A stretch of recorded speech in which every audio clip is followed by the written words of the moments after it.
c'est-à-dire qu'ils étaient axés sur les bonnes œuvres et ils prônent des valeurs justes et des valeurs morales. Mais dans les faits, il en est tout autrement. Dans le livre The Lost Keys of Freemasonry, ça veut dire les clés perdues de la maçonnerie, Manly Palmer, 33e degré, révèle que, écoutez, l'ordre maçonnique n'est pas une organisation simple, sociale, mais elle est composée de tous ceux qui sont liés ensemble pour apprendre et appliquer les principes du mysticisme et les rites occultes. Les francs-maçons sont des druides. Oh là là! Les francs-maçons sont des druides de nos jours, écrit Albert Churchward, un franc-maçon du 33e degré. Hutchinson nous dit que la franc-maçonnerie a emprunté plus de doctrines et de cérémonies des druides qu'elle en a pris ailleurs. Ben oui, mais ça ne vous dit rien si vous ne savez pas ce qu'est un druide. Eh bien, les druides, c'était des prêtres occultes qui adoraient plusieurs dieux, qui pratiquaient l'astrologie et qui offraient des sacrifices humains. Et là, vous allez commencer à comprendre que les guerres ont été instituées par ces grands prêtres dans le but de faire couler beaucoup de sang pour rendre hommage à leur Dieu. Le vrai visage de la maçonnerie n'est révélé qu'aux initiés du très haut niveau. Les francs-maçons du 20e degré ne connaissent rien de tout ça. C'est une farce monumentale.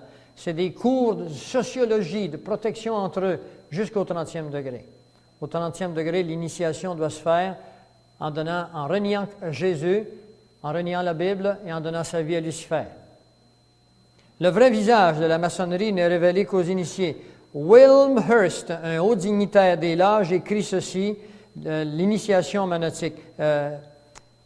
Pour ceux qui désirent simplement une organisation sociale, un peu de cérémonie pittoresque, c'est une bonne occasion pour eux.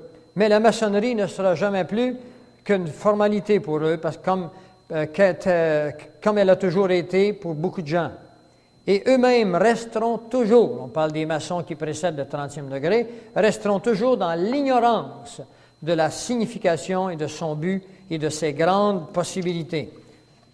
Albert Pike, dans son livre Morale et dogme, des anciens rythmes rituels écossais, écrit en page 819, « Une partie des symboles y sont divulgués à l'initié, mais ce dernier est intentionnellement induit en erreur. On ne veut pas qu'ils comprennent. Ils ne sont pas encore assez engagés, ils n'ont pas fait les preuves. Leur vraie explication est réservée aux adeptes et aux princes de la maçonnerie. Il nous dit ceci dans ce livre qui fut préparé pour le Conseil suprême des États-Unis. La Bible, dit-il, avec toutes les allégories qu'elle contient, la Bible n'a aucune allégorie, n'exprime que d'une manière incomplète et voilée, disent-ils, la science religieuse des Hébreux. La vraie philosophie secrète et traditionnelle ne fut écrite que plus tard sous des voiles encore moins transparents. Ainsi naquit une seconde Bible inconnue des chrétiens, ou plutôt incomprise par eux. 3 points. Toutes les vraies religions dogmatiques sont issues, tombez pas dans l'erreur, disent-ils, de la Kabbale, et elles y retournent. Toutes les associations maçonniques lui doivent leurs secrets et leurs symboles. Mes amis, vous avez à la télévision communautaire dernièrement un groupe de personnes avec la présidence de M. François Bibeau, un homme qui s'appelle Van de Ban, qui répand la doctrine de la Kabbale. Si vous écoutez le canal 13 ou le canal dans vos municipalités, cet homme enseigne la Kabbale telle qu'elle est là. Et je suis allé à cette émission à Drummondville qui a passé à travers la province.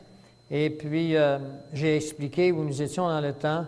Et maintenant, il est difficile pour nous d'aller dans des postes de télévision communautaire ou à la radio pour apporter la vérité. Mais ces hommes entrent à volonté. Et vos propres enfants, vous-même, vous êtes à journée longue balayés par cette science, disent-ils, qu'est la Kabbale, où Dieu est exclu Vous êtes, selon eux, propriétaire de votre destin. L'homme n'est pas propriétaire de son destin. Si vous croyez ça, vous êtes dans le nouvel âge. Vous êtes dans la pensée kabbalistique luciférienne. L'homme, le chrétien, est un enfant de Dieu soumis à la seigneurie de Dieu. C'est curieux qu'en 2 Corinthiens 4, le verset 2 nous dit ceci. « Nous rejetons les choses honteuses qui se font en secret. Nous n'avons point une conduite astucieuse. » Alors que ces gens ont des conduites astucieuses, je veux que vous compreniez le contraste. Nous ne sommes pas là pour faire la promotion de la franc-maçonnerie. Nous sommes là pour faire de l'anatomie, afin que vous soyez demain un peu moins naïfs, un peu moins ignorants. Dieu nous appelle à connaître toute la lumière. La Kabbale, c'est l'ensemble des traditions juives relatives à l'interprétation mystique de l'Ancien Testament. L'Ancien Testament ne s'interprète pas d'une manière mystique, il s'interprète en contexte. Il est des plus anciens systèmes philosophiques occidentaux. Il est la fondation sur laquelle vous trouverez l'astrologie, le tarot, l'alchimie, la numérologie, la mythologie, la magie. C'est une science occulte qui prétend mettre ses adeptes en communication avec le monde des esprits. C'est du quotidien de nos jours de voir les gens qui font appel aux esprits. Je voudrais que vous sachiez que c'est de l'occultisme et c'est anti-biblique, c'est anti-chrétien. Si vous vous livrez à ces choses, vous êtes en abomination devant la parole de Dieu, devant Dieu. Vous le trouverez dans le Deutéronome 18. Oswald Wirth nous révèle que le livre de l'apprenti, il faut que je finisse ces choses-là, qui s'appelle « Quantité de maçons s'imaginent connaître la maçonnerie alors qu'ils ne soupçonnent même pas l'existence de ses mystères et de son ésotérisme. » Alors j'en passe, évidemment. La maçonnerie est une religion. Dans le livre du maître d'Oswald Wirth, nous lisons à la page 22, « Reste à savoir si la franc-maçonnerie est oui ou non une religion. » Il dit ceci, « Cesserait-elle d'en être une parce que les autels de ces temples sont consacrés au culte de la liberté, de la fraternité et de l'égalité. » Voilà 3 mots que je voudrais que vous connaissiez. Liberté, fraternité, égalité. Ce sont les thèmes, les mots-clés de la franc-maçonnerie internationale. Ce sont par ces mots qu'eut lieu le rassemblement de la Révolution française. Ceux qui ont étudié l'histoire un peu se souviennent très bien que Robespierre publiait des documents dans lesquels on proclamait la liberté, la fraternité et l'égalité. Cette liberté vous dégageait de toute autorité civile ou divine. Elle est la même aujourd'hui. Ce sont des mots clés que vous devez retenir. Ayons, disait-il, le courage de nous tenir religieux, de nous affirmer apôtres d'une religion plus sainte que toutes les autres. C'est ainsi que le premier effet de l'initiation pour les maçonneries, c'est de purifier l'apprenti de toute mentalité chrétienne, s'il en a une. Il est curieux de voir que dans 1 Jean 1, le verset 7, il est marqué « Mais si nous marchons dans la lumière, comme il est lui-même dans la lumière, nous sommes mutuellement en communion et le sang de Jésus, son Fils, nous purifie. » Voyez-vous, la doctrine luciférienne est diamétralement opposée au christianisme. Dans le christianisme, aucun de nous n'est capable de nous sauver. C'est Christ qui vient nous sauver. Par son sang, c'est le sang de Jésus qui nous purifie. 1 Corinthiens 1,30. Dans la maçonnerie, c'est l'homme qui se purifie en se sanctifiant lui-même, en étant une personnalité de grande envergure. Alors voilà le genre de doctrines subtiles qui ont infiltré les religions, les gens qui pensent se sauver en faisant du bien. On va vous expliquer ça après-midi. Ce sont des doctrines qui deviennent à moitié de la franc-maçonnerie internationale. Vous ne pouvez pas être sauvé parce que vous êtes bon, parce que vous faites du bien, parce que vous avez souffert. On va voir ça après-midi. C'est contraire à l'enseignement chrétien. L'homme ne veut pas vers Dieu. C'est Dieu qui vient vers l'homme. L'homme est incapable de se sauver. C'est Dieu qui vient le chercher. Vous n'avez qu'une chose à faire. Après-midi, on vous dira ça. Dans le livre « Une loge révèle, maçonnerie ou initiation », nous retrouvons la citation suivante. Notre initiation, nos rituels, nos symboles remontent à l'Égypte ancienne. Alors voilà où vous commencez à comprendre la racine de ces mots. C'est pour ça que la Bible nous parle souvent de l'Égypte comme étant ce qu'il y a de plus païen. Et ces doctrines viennent de l'Égypte. Ils viennent de l'Égypte ancienne en ce qui concerne la forme symbolique, mais ils sont antérieurs et existent depuis que l'homme est apparu sur terre. Depuis, surtout, on n'a pas beaucoup de connaissances de l'homme préalablement au déluge. On a le prophète Enoch qui est là, on a la Genèse qui nous en parle, mais comment étaient les sociétés secrètes de cette époque?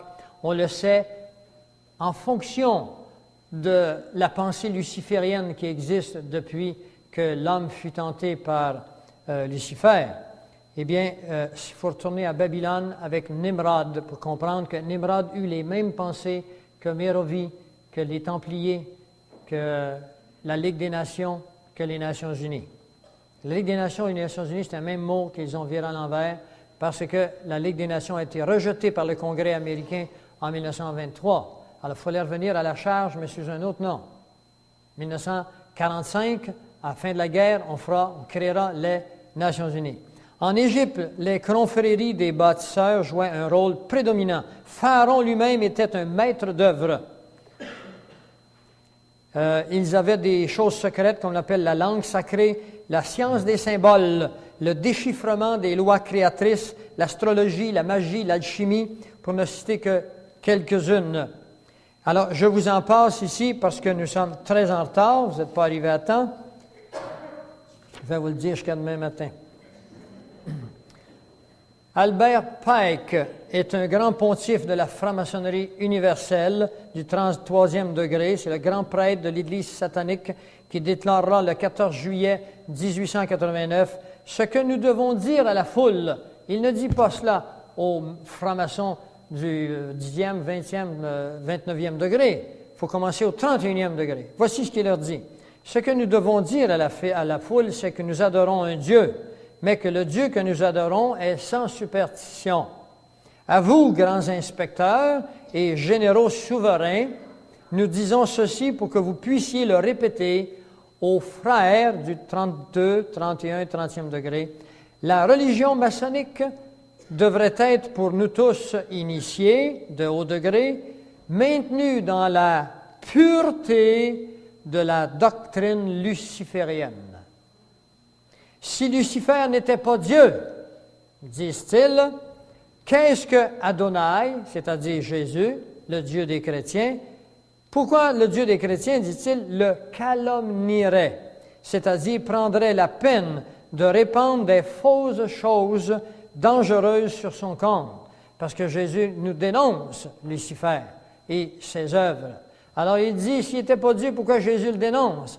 Et c'est là que naîtra Ardo Ab Kao, que vous retrouvez toutes sortes de formes, entre autres le sigle de l'acupuncture, par exemple, qui est comme un S avec un noir avec un blanc à l'intérieur et un S blanc avec un noir à l'intérieur, qui veut dire que le bien et le mal sont intrinsèquement liés, le positif et le négatif, le yin et le yang. Ce sont des signes de Ardo Ab Kao luciférien. Il y en a beaucoup d'autres, on va vous en montrer tantôt. Alors, il dit, cette déclaration fut faite à l'époque au 23 suprême Conseil du monde. Dans 1 Jean, au verset 1, il dit, au commencement était la parole était avec Dieu. Puis dans 1 Jean 14, et la parole a été faite chair, elle a habité parmi nous, pleine de vérité, pleine de grâce. Alors, il est question ici qu'il n'y a pas de ténèbres en Dieu. Alors que croient que les ténèbres et la lumière sont intrinsèquement liés.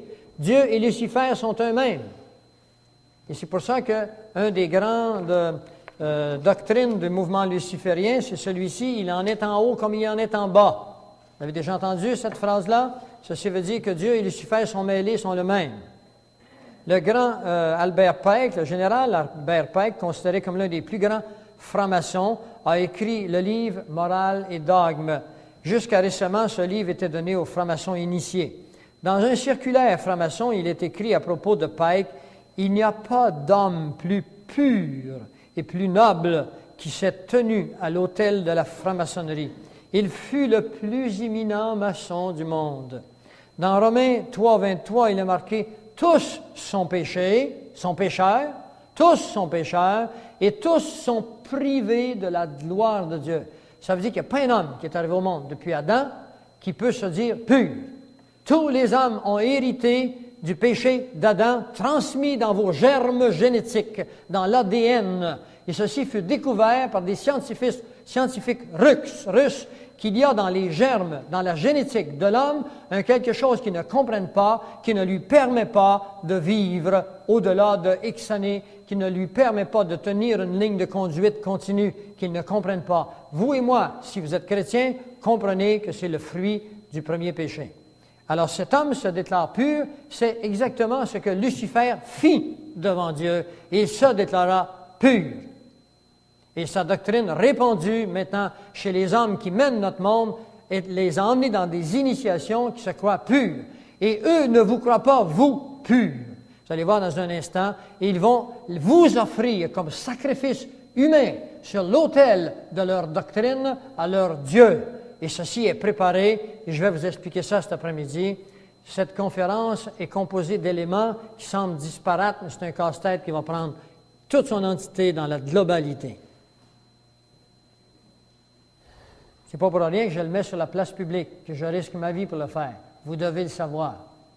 Si vous ne le savez pas, vous serez des victimes. Je vais vous dire ce que vous devez faire pour éviter d'être une victime.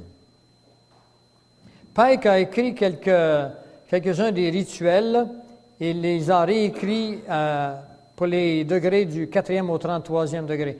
Pike a occupé la position de pontife de la franc-maçonnerie universelle, tête de la maçonnerie mondiale. Il a été à la tête des Illuminati jusqu'en les années 1870. Il fut le grand prêtre de l'Église satanique et le fondateur du Ku Klux Klan.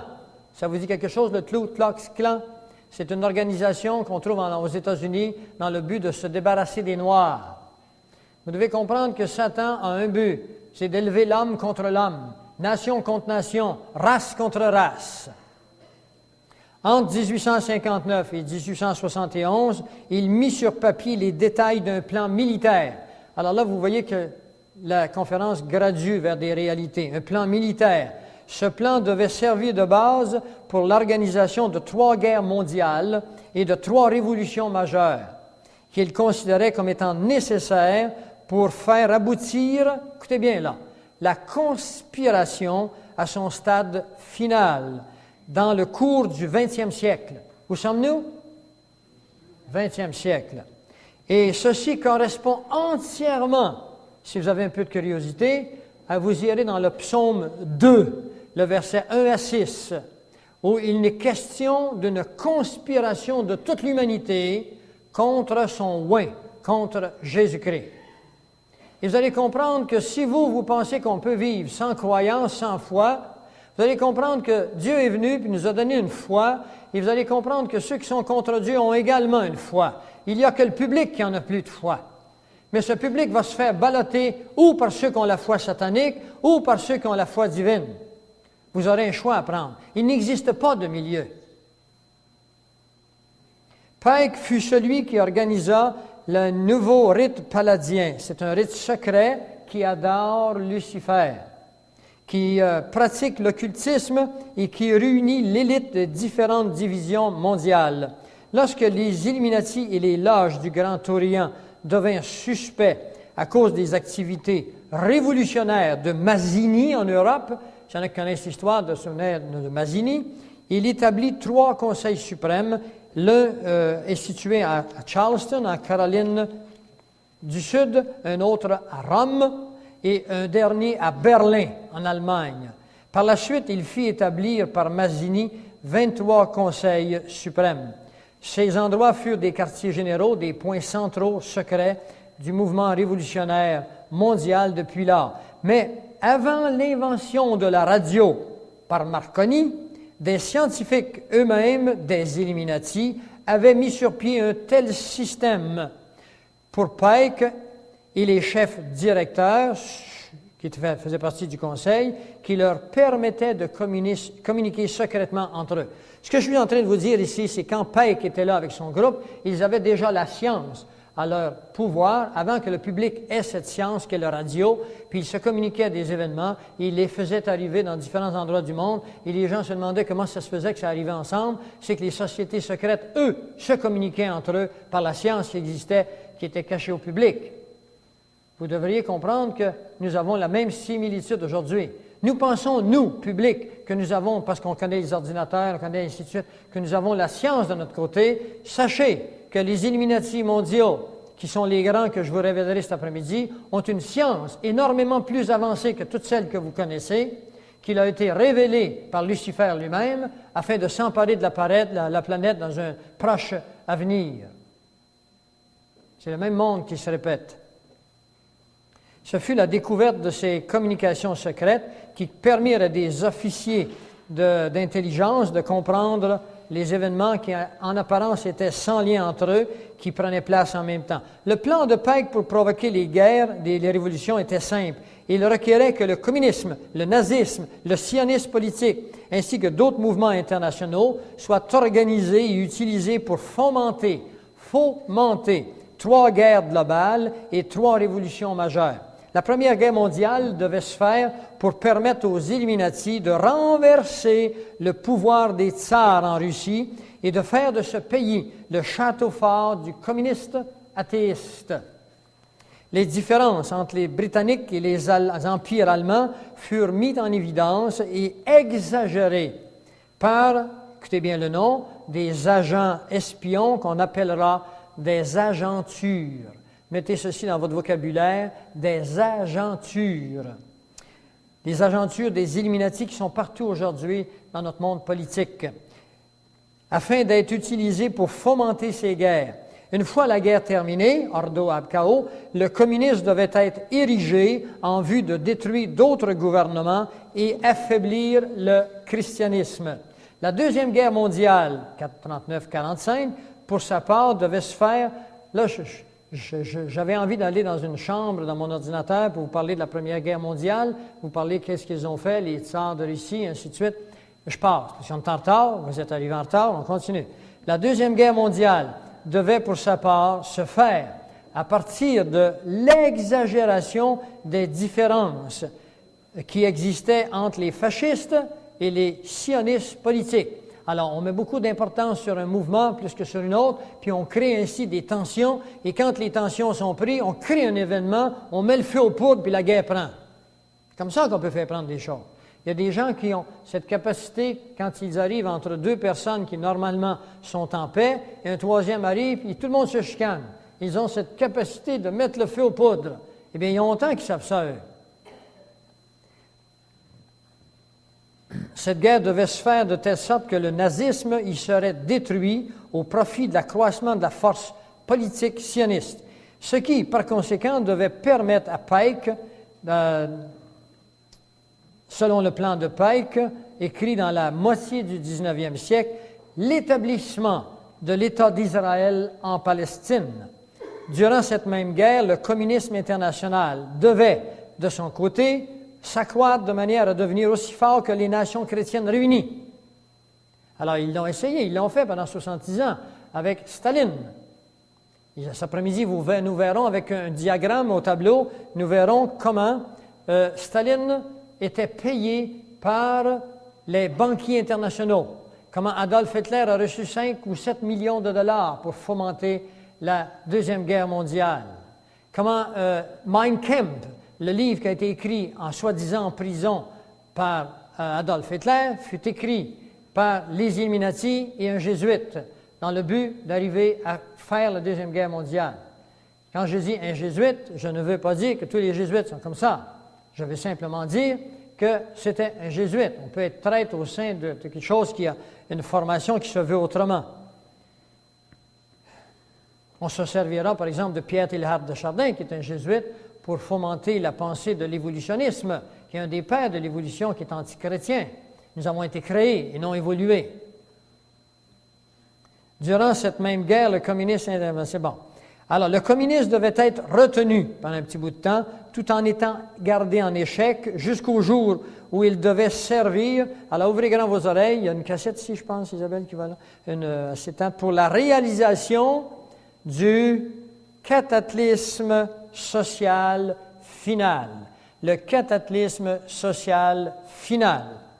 Et c'est un mot que je vais vous retenir. Le cataclysme social final. Mes amis, nous entrons à grands pas dans la troisième phase de Pike. Nous entrons bientôt dans un cataclysme social final. Mais ne vous en faites pas, n'ayez pas peur, j'ai une bonne nouvelle pour vous. Je ne suis pas ici que vous apporter de mauvaises nouvelles. Je vais vous dire comment vous soustraire au cataclysme social final. Quelqu'un pourra-t-il dire ici, par exemple, que le président Roosevelt des États-Unis et le premier ministre Churchill de Grande-Bretagne, tous les deux francs-maçons, se concertèrent pour mettre en application une telle politique. Peut-être que je l'oublierai cet après-midi, mais un mois avant que les Japonais attaquent Pearl Harbor en 1945, sachez que Dwight Eisenhower connaissait que les Japonais allaient attaquer Pearl Harbor. Il n'est pas intervenu, et c'était le général de l'époque. Qui était Eisenhower? C'était un franc-maçon du 33e degré. La Troisième Guerre mondiale, elle fut pensée pour se faire à partir de l'exagération des différences mises en évidence par les agentures, les agents espions des Illuminati et existant entre le sionisme politique et Israël et les chefs du monde musulman. Oh là là! Si vous connaissez un peu les événements, vous devez bien savoir qu'Israël est sur le point de se faire attaquer de tous bords et de tous côtés par les factions musulmanes. Et ceci a été préparé par Pike il y a déjà plus d'un siècle. Leur plan suit une coordonnée bien précise. Pourquoi? Parce que leur plan n'est pas un plan d'homme, c'est un plan luciférien. Satan existe, mes amis, puis il est encore présent, même si les hommes meurent. Lui a un plan, puis il le transmet, son plan. Et les chefs musulmans, d'après les plans écrits en 1859 et 1861, cette guerre devait être dirigée de manière à ce que l'islam, le monde arabe, incluant le mahométisme, et le sionisme politique, incluant Israël, par conséquent les États-Unis, se détruiraient l'un et l'autre pendant qu'au même moment, les nations qui resteraient et divisées les uns contre l'autre, mais sur l'issue de cette guerre, seraient forcées de se battre entre elles jusqu'à un état complet d'épuisement moral, spirituel et économique. Nous allons voir cet après-midi comment la Bible, le prophète Daniel, nous révèle ces événements avec beaucoup de précision. Je vous montre le côté des sociétés secrètes qui ont programmé ces événements et je vous montre comment Dieu nous a dit qu'il le ferait et je vais vous montrer que Dieu va intervenir. Sinon, ce serait la fin de tout.